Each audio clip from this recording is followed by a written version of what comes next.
Bom, governador, eu queria começar te perguntando da notícia mais quente, que eu acho que deve ter alguma repercussão bastante forte aí nas próximas semanas, que foi a reunião que o senhor teve no BNDES. A resposta do banco para o senhor foi que realmente não tem condição nenhuma de apresentar a avaliação dos ativos do Estado até a data de adesão ao Propag, no fim de dezembro, né? E agora o senhor quer uma nova reunião no BNDES. Qual que é a iniciativa do governo agora de ter uma nova reunião? Qual que é o principal objetivo desse encontro? Na verdade, nos causou um pouco de surpresa, porque a lei foi acompanhada e sancionada pelo presidente Lula.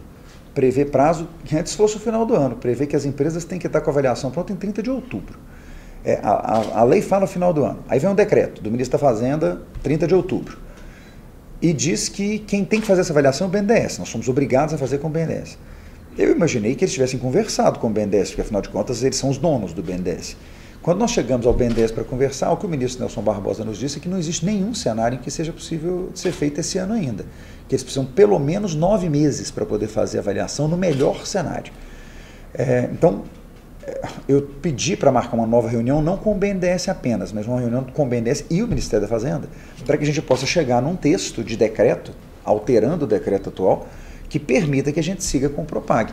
Não existe nenhuma possibilidade da gente mudar a data de 31 de dezembro, porque essa data foi fixada na lei e o Congresso não tem condição de voltar a discutir essa lei. Mas existe um espaço para que a gente mexa no decreto. O caminho que o BNDES está sugerindo, e que me parece ser o mais lógico, é que a gente separe o momento da oferta dos ativos do momento da avaliação dos ativos.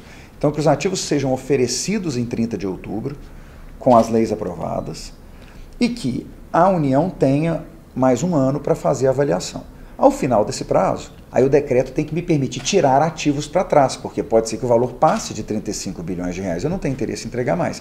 Ela também tem que me permitir trocar ou complementar, porque pode ser que falte alguma coisa para chegar nos 35 bilhões de reais. Então, a gente está tentando construir com a Fazenda um texto que nos permita adequar o prazo à capacidade do BNDES sem ter que mexer na lei. Porque se tiver que mexer na lei, Minas Gerais vai perder a oportunidade de fazer o Propag. Não muda, então, aquele cenário que o senhor apresentou na Assembleia logo no dia seguinte a homologar os projetos, né? Que é de que o Estado precisa ter uma margem, né? Uma margem de manobra. Na verdade, pode melhorar no sentido de Bom, na verdade para a Assembleia não, né? Muda para o Estado. É porque a minha margem de manobra, talvez no decreto, ela fique melhor para o Estado de Minas Gerais, mas não para a Assembleia, porque a autorização prévia eu preciso de qualquer forma. O Estado é que talvez tenha condição de, ao invés de oferecer e correr risco, ele oferece e passa a poder puxar para trás o bem que ele ofereceu, que é uma coisa que hoje não existe esse mecanismo no decreto. Então o decreto novo teria... Por que o decreto teria que ter isso? É porque como a União está rompendo o prazo do final do ano, eu não tenho condição de cravar um número antes disso. Me parece que o BNDES está muito tranquilo quanto à condição de fazer a análise, ele só não está tranquilo quanto ao prazo. O BNDES nos alertou de uma segunda coisa que também me chama a atenção, de que eles terão mais dificuldade de avaliar a Copasa, que eles consideram que é o ativo mais difícil de avaliar. É por isso que eu já mandei essa semana ofícios ao Ministério da Fazenda para que nos diga de uma vez se tem interesse na Copasa ou não. Eu mandei um ofício para cada uma das empresas, mas o da Copasa eu pedi urgência, porque se a União não tiver interesse, como já nos disse informalmente que não tem, para que eu vou pagar o BNDES para fazer a avaliação de uma empresa que ele está dizendo que vai demorar mais e vai custar mais caro? Eu não tenho dinheiro aqui para ficar rasgando, para ficar dando para o Banco da União. Né? Então, espero que o governo federal tenha velocidade nessa resposta. Agora, o senhor também falou que vai solicitar ao BNDES uma espécie de sinalização, pelo menos um valor preliminar das empresas. O senhor acredita que vai ser possível entregar isso até para a Assembleia também ter uma base? Né? Eu não sei qual o prazo que o BNDES vai nos pedir, mas isso eu preciso, independente da Assembleia, porque em 1º de janeiro eu tenho que pagar a parcela do Propag. Vai ser calculada com base em qual valor de entrada? Porque o valor que eu dou de entrada é que define o valor da parcela de janeiro. Se eles só vão me entregar a avaliação lá em outubro, eu preciso de um valor de referência para pagar as parcelas entre janeiro e o mês em que a avaliação seja efetivamente feita. Mas o BNDES diz que um valor preliminar ele consegue entregar, ele não consegue entregar o valor definitivo. Mas aí seria possível, a partir desse valor preliminar, já trabalhar com o parcelamento da dívida com o abatimento desse valor preliminar? Certamente, e aí teria uma conta de ajuste mais adiante. É essa discussão que nós temos que ter com a Fazenda. Falar, olha, como criar um valor preliminar para poder fazer os pagamentos dentro do ano de 2026, fazendo um ajuste na hora que chegar o valor definitivo. Isso a gente consegue resolver via decreto, porque eu não preciso mudar os prazos. Eu vou ter aderido esse ano, eu vou ter entregado os ativos esse ano, vai estar tudo feito esse ano. O que a gente não tem ainda é o valor certinho do ativo que vai ser definido no final da avaliação. O senhor falou na Assembleia que era importante ter o maior número de autorizações possível para poder chegar pelo menos a 40 bilhões e aí teria uma margem de 6 bilhões. Esse número mudou com essa situação do BNDES ou não? Não, eu continuo entendendo que o número é esse, especialmente porque nós precisamos de dinheiro para fazer os investimentos em infraestrutura obrigatórios por conta do Propag. O Propag nos obriga a colocar 1,7 bilhão em infraestrutura todo ano. Nós não temos esse dinheiro no orçamento, adicionais, eu não tenho esse dinheiro hoje em dia. De onde eu tiraria esse dinheiro? De algum ativo que a Assembleia me autorizasse vender para fins Propag. Tanto que os nossos pedidos lá, eles todos têm essa possibilidade. Né? Falar, esse daqui me autoriza, se eles não federalizarem, ou que sobrar da federalização, me autorize vender, vinculado ao uso Propag. Eu não quero dinheiro livre no caixa, porque é até perigoso. Não sei quem é o próximo governador de Minas, vai que chega um Pimentel de novo. Então é preciso que o dinheiro seja carimbado, e é isso que nós estamos pedindo. É que a gente passe dos 35 para que a gente tenha, inclusive, esse espaço para poder fazer o pagamento dos investimentos. Então, quer dizer, quando nos projetos de lei está escrito que eles podem ser utilizados no âmbito do Propag, não é necessariamente só para abater a dívida, é também para poder fazer os Exatamente, é para obrigações do Propag. O Propag tem 2 tipos de obrigação. Bom, 3. Pagamentos à vista, então eu posso vender e dar o dinheiro para a União. Isso é uma possibilidade. Pagamentos à vista. Segunda possibilidade, federalização dos ativos. Terceira possibilidade, uso do valor para os investimentos obrigatórios ou impostos pelo Propag. Então, todas as leis nossas pedem autorização para usar para uma das finalidades do Propag, que são essas 3. Agora, só para a gente fechar esse assunto de BNDES, o senhor ficou surpreso com essa situação dos prazos e no fato de que talvez não tenha ocorrido uma discussão real ou um alinhamento com sintonia fina ali entre o Ministério da Fazenda e o banco? Eu não sei se a palavra é surpreso, não. Eu fiquei decepcionado. Eu não fiquei surpreso porque eu fui exatamente por isso. Eu fui porque eu vi que estava dando errado. A minha equipe técnica é que faz essas conversas normalmente. Por que eu resolvi ir a Brasília? Porque a equipe técnica está voltando a dizer, Matheus, não está alinhado, não está alinhado, não está alinhado. Eu falei, então eu vou eu. Porque na hora que eu vou, obviamente, uma resposta definitiva eles têm que me dar. Né? A reunião fica mais difícil de ficar só na discussão técnica. Então fiquei decepcionado, mas é a mesma decepção que me dá de ver a diferença entre a fala da Fazenda para a gente sobre a CEMIG e a fala do Ministério de Minas e Energia. O Ministério de Minas e Energia dizendo que quer a CEMIG do jeito que ela está, e o Ministério da Fazenda dizendo que não aceita a CEMIG se tiver que desembolsar dinheiro em favor dos minoritários. São 2 falas completamente antagônicas. E aí eu vejo a Assembleia aqui tentando nos ajudar e a oposição dentro da Assembleia, que é exatamente o mesmo povo, é o mesmo PT, atrapalhando o andamento dos projetos. Porque o que parece me escapar é que nós somos aqui os devedores. Eu não estou pagando porque eu quero, não. Eu estou pagando porque eu estou sendo obrigado pela União. Estou sendo obrigado pela União, que é comandada pelo PT, o BNDES, que é comandado pelo PT, os ministérios que são comandados pelo PT. Aí quem aqui está me atrapalhando a aderir é o PT. E aí o PT fala de, vocês precisam dialogar mais. Gente, eu preciso que eles comecem a dialogar entre eles, porque os ministérios não estão em acordo um com o outro. O banco não sabe do prazo que foi fixado pelo próprio governo. Então eu fico um pouco decepcionado. Tem gente perguntando se eu acho que é maldade. Porque poderia, né? O PT balança uma solução na nossa frente e fala, aqui ó, tem uma saída, e aí ele mesmo inviabiliza que a gente faça a adesão ao programa. Mas não acho que é isso, não. Acho que é desorganização mesmo. Eles estão batendo cabeça em Brasília. Entendi. O senhor falou da possibilidade de ter um novo decreto ali dentro do BNDES, não alterando exatamente o prazo de adesão, mas permitindo que vocês retirem ativos do Propag se já tiver excedido a margem ali dos 20%.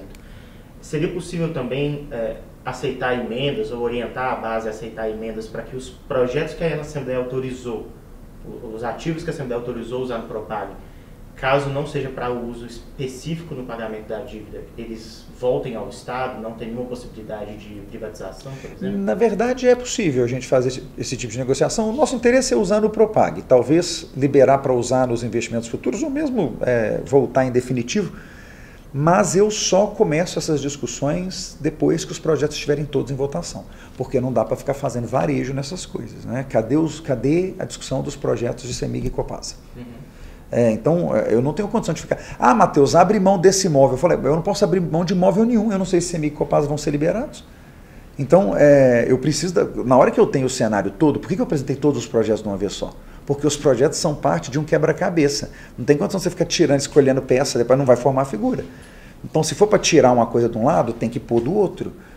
E o PT sabe disso. Então, ele não pode ficar me pedindo, ele só pede para tirar. Por que ele não pede para pôr alguma coisa? Porque eu tenho que chegar em 35 bilhões de reais. Ou então faz diferente. Vai a Brasília e pede para o governo federal para pegar os 10 bilhões que eles estão querendo perdoar de dívida da Venezuela e perdoar de Minas Gerais. Porque aí eu já pode me perdoar. Ao invés de me exigir 35, me exige 25. 10 vezes me dão de presente, como estão dando para o Maduro.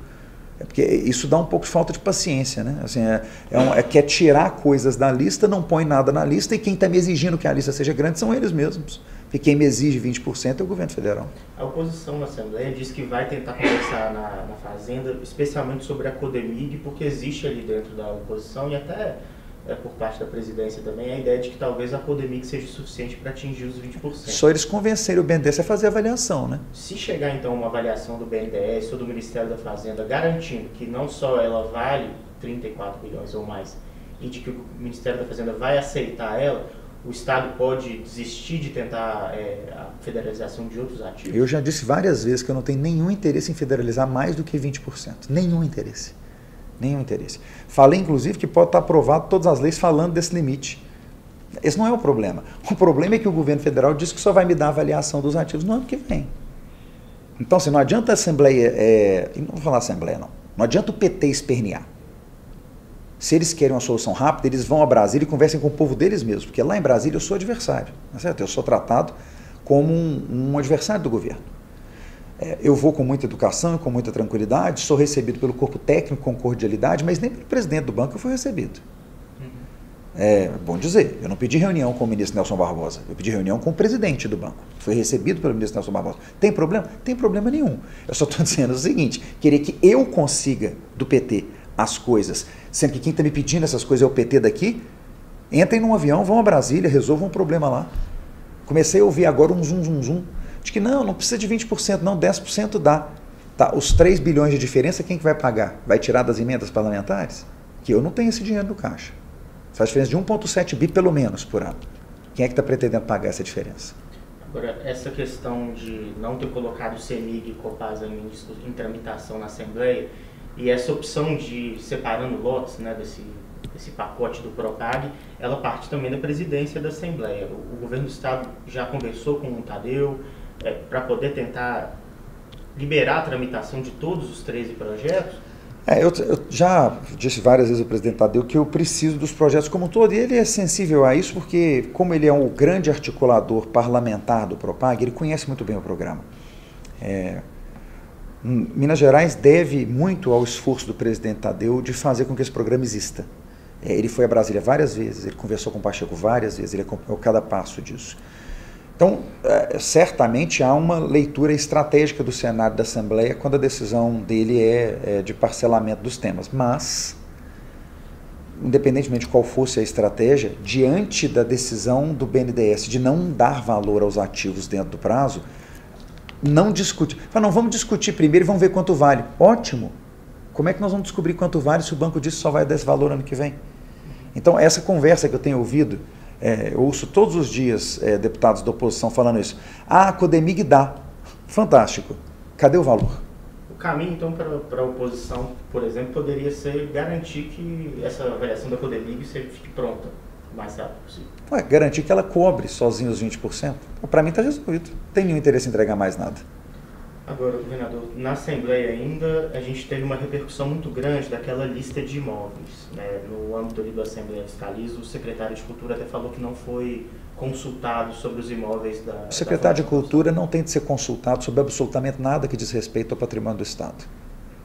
Ponto. Ele tem que cuidar da cultura. Mas você acha que essa declaração dele não atrapalha a tramitação? Não, acho que ele está dizendo que ele não foi consultado. Ele não foi consultado mesmo, não. Porque é um pouco impopular, né? Assim, talvez os deputados da base sintam algum desconforto em avançar com essas discussões. Não tem nenhum desconforto com os deputados da base. Pode pôr todos os meus projetos em votação. Eu te garanto a aprovação de todos eles. O que eu tenho é esperneio da oposição, que a minoria não tem os votos para impedir que os projetos sejam vitoriosos, então eles ficam esperneando nas comissões. Coloque em votação. Vamos ver qual votação eu vou perder. Você quer que eu pergunte para o secretário de Educação se ele é a favor de perder o prédio mais bonito que ele tem dentro do Estado, que é o prédio do Instituto de Educação? Você acha qual vai ser a resposta dele? Agora, esse instituto, esse prédio tem condição de se transformar No Instituto de Educação, não, perdão, o Estadual Central. Eu troquei os dois. Os dois são os dois mais bonitos mesmo, o Estadual Central. Por que nós colocamos o Estadual Central? Porque o Estadual Central tem condição, ele foi projetado para isso, para ser uma escola técnica. Tem condição de se instalar um Cefet lá. Ele está na região mais nobre da cidade, com 2 quarteirões de prédios, prontinho para ser um Instituto Federal de Ensino Superior. É claro que o secretário de Educação, se for consultado, vai dizer, eu gosto muito do colégio, o colégio tem uma marca importante. Sim, eu entendo tudo isso, mas é um imóvel que vale 500 milhões de reais, que tem condição de se transformar em um Instituto Federal de Ensino Superior. Por que não consultou a UENG? Porque nós estamos oferecendo aos professores a oportunidade de se transformarem em servidores federais, que ganham mais do que os estaduais, aos alunos de serem formados por uma universidade federal, que tem diplomas, infelizmente, mais valorizados que das universidades estaduais. Não há perda para absolutamente ninguém. Agora, se eu fizer uma pergunta para quem está tomando a decisão, muda para quem é o dono da caneta? Muda. Ele perde poder com isso. Então, é óbvio que essas decisões são tomadas pelo poder central, elas são tomadas por quem está no comitê. É por isso que as secretarias temáticas não estão no comitê. Quem está no comitê são as chamadas secretarias meio, são aquelas que tomam conta do dia a dia do governo. Então, a minha base não tem desconforto com isso. E eu também queria chamar a atenção para o fato de que o PT aparentemente desconfia muito do governo federal, porque eles estão com muito medo do que o governo federal vai fazer com esses imóveis. Risoleta Neves. O Risoleta Neves é administrado pela Universidade Federal do Estado de Minas Gerais há mais de 10 anos. Aí nós estamos propondo entregar o prédio para a universidade, porque já é ela que administra. O PT está morrendo de medo. Gente, a universidade é ligada ao governo deles, está com medo do quê? Eles são donos de dezenas de hospitais dentro do estado, estão com medo do quê? Nós estamos doando um hospital novo para eles em Divinópolis, estão com medo do quê? Mas e os professores? O que muda dentro do hospital? Nada, o hospital já é tocado pela universidade faz mais de 10 anos. Então, se você me perguntar de verdade, não tem medo. O que está acontecendo é que o PT não tem alternativa, ele tem que votar a favor dos projetos, porque a ideia do Propag é deles. Eles vão votar contra a ideia deles mesmos? Então, como eles não têm como votar contra, eles querem fazer tumulto político no pré. Olha, quer fazer tumulto político? Tudo bem, mas não fica apontando o dedo para o governo, não. Faz o tumulto político sem me apontar o dedo. Se me apontar o dedo aqui, eu vou apontar de volta o dedo para lá, chamando atenção para a falta de coerência, para a falta de articulação do governo federal dentro dele e para a falta de coerência de deputados na Assembleia que estão tentando impedir a adesão de Minas Gerais ao programa que eles propuseram. No dia que eu apresentei o projeto, a única crítica que foi feita a mim é que eu não estava dando crédito ao PT por ele ter sido o grande articulador do Propag. Crédito está todo dado para o PT. Cadê a aprovação dos projetos? É só isso que eu estou querendo saber. Agora, existe uma batalha do ponto de vista comunicacional nessa questão também, né? Sempre, né? Quando o Leônidas fala isso na secretaria, é muito utilizado pela oposição. O senhor acredita que, até pensando no ano que vem, do ponto de vista eleitoral também, que precisa ser tomado um cuidado também para poder envelopar essa questão do Propag, para o governo do Estado não sair como alguém que fez um saldão ou que entregou os ativos do Estado? Eu acho que o ano que vem o que a gente pode discutir é por que nós estamos sendo roubados pela União tão insistentemente, que quer receber dívida com juro de 4% ao invés de nos perdoar como está perdoando credores amigos do poder. Essa é uma pergunta boa para fazer ano que vem. Por que o Lula está tomando as coisas de Minas Gerais? Por que ele quer inviabilizar a nossa economia? E por que o PT aqui ajuda ele a fazer isso, dificultando ainda mais a nossa vida? Acho que essa é uma pergunta importante. Por que estão tomando essas coisas da gente? Eu não estou dando nada porque eu quero, não. Eu aceito perdão de tudo. Por que nós estamos sendo roubados pelo governo federal há tantos anos? Lula, de todos esses anos dessa dívida, foi presidente junto com Dilma e com, agora Lula de novo, por mais da metade do prazo da consolidação da dívida. Por que ele faz essa maldade com Minas Gerais? Qual que é a obsessão do PT, do Lula e do governo federal em destruir o Estado economicamente? É para poder tomar de volta o poder, tentar destruir, desestruturar as nossas finanças, tomar de volta o poder e fazer de novo o que o Pimentel fez? Porque é muito engraçado, está entregando, não, eu estou sendo tomado, eu estou sendo literalmente violentado publicamente pelo governo federal, que está me tomando as coisas. O governo federal quer me tomar tudo. Eu estou escolhendo o que me prejudica menos.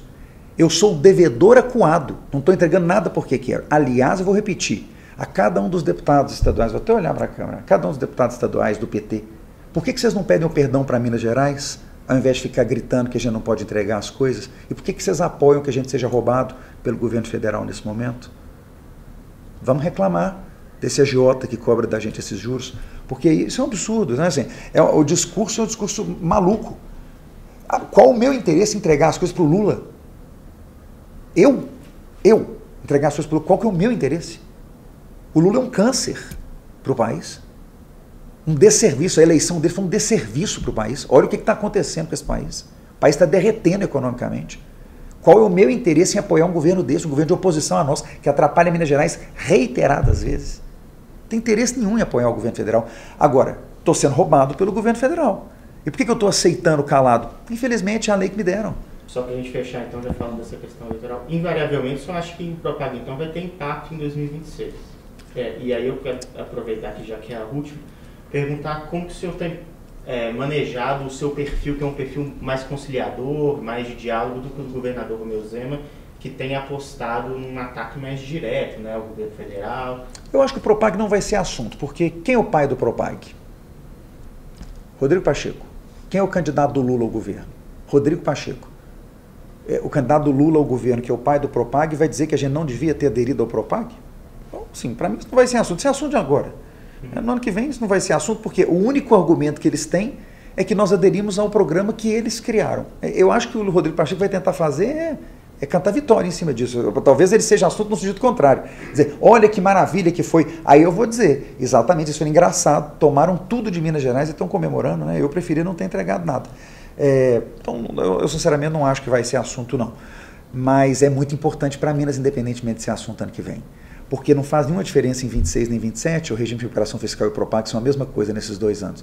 Mas a partir de 28 começa a abrir uma boca, em 2040 é 20 bi por ano de diferença entre RRF e regime de e Propag. Então só desculpa interromper, mas então, apesar das críticas, de achar que vai entregar para o governo federal, o Propag é muito melhor do que... Não, vamos lá, é um degrau. A dívida do jeito que está, 14 bi de parcela por ano. A dívida dentro do regime de recuperação fiscal, 6 bi de parcela por ano, mas evoluindo ao longo dos anos com juros de 4%. A dívida do Propag, 6 bi por ano, mas evoluindo com juros de 2% só ao longo dos anos. Então, o Propag, na escala, o Propag é melhor do que o regime e o regime é melhor do que a dívida do jeito que ela estava. Eu não tenho dúvida nenhuma que é importantíssimo aderir ao Propag. Eu só estou dizendo que ele é um programa que está nos tomando um monte de coisa, mas ele é muito melhor do que o regime de recuperação fiscal, que é muito melhor do que pagar a dívida do jeito normal. Você também fez uma pergunta, final. O senhor tem um perfil sim, sobre o perfil conciliador. Né? Eu acho assim, o governador está numa disputa nacional. Eu, no momento, nem me refiro ao governo federal. Fiz uma referência ao governo federal aqui agora na nossa reunião, porque, sinceramente, ele não faz parte do meu dia a dia. Ele só faz parte do meu dia a dia quando eu tenho que discutir programa de parcelamento da dívida. Fora disso, a minha discussão é interna. E na discussão interna, até com a oposição, eu tenho uma boa relação. Por exemplo, eu disse para você que agora, o Hospital de Divinópolis, a solução dele foi construída junto com a oposição. E a gente constrói muita coisa junto com a oposição. E a oposição de Minas até se comporta bem normalmente. Me incomoda só que, neste caso, eles tentem virar o jogo e fazer parecer que eu estou entregando ativos, quando, na verdade, eles estão me tomando os ativos. Mas é mais uma irritação sobre o discurso, nem é sobre o comportamento. Acho, por exemplo, que as colaborações que estão sendo feitas, mesmo por eles, nos textos que estão tramitando nas comissões, são boas colaborações. Não tem reclamação das emendas que foram feitas. Por exemplo, a oposição fez uma emenda importante do texto que foi sancionado essa semana, falando sobre limitações dos investimentos, devendo os investimentos serem autorizados pela Assembleia dentro das rubricas orçamentárias. Boa colaboração, não me incomoda em nada. Então, eu tenho certeza que a gente consegue construir aqui. O cenário dentro de Minas é muito menos conflituoso. A partir do momento que os candidatos que a esquerda tem para apresentar é Rodrigo Pacheco, que é um candidato de centro, a chance de ter um conflito muito grave comigo é baixa, porque o meu estilo de negociação e de construção é um estilo mais ameno.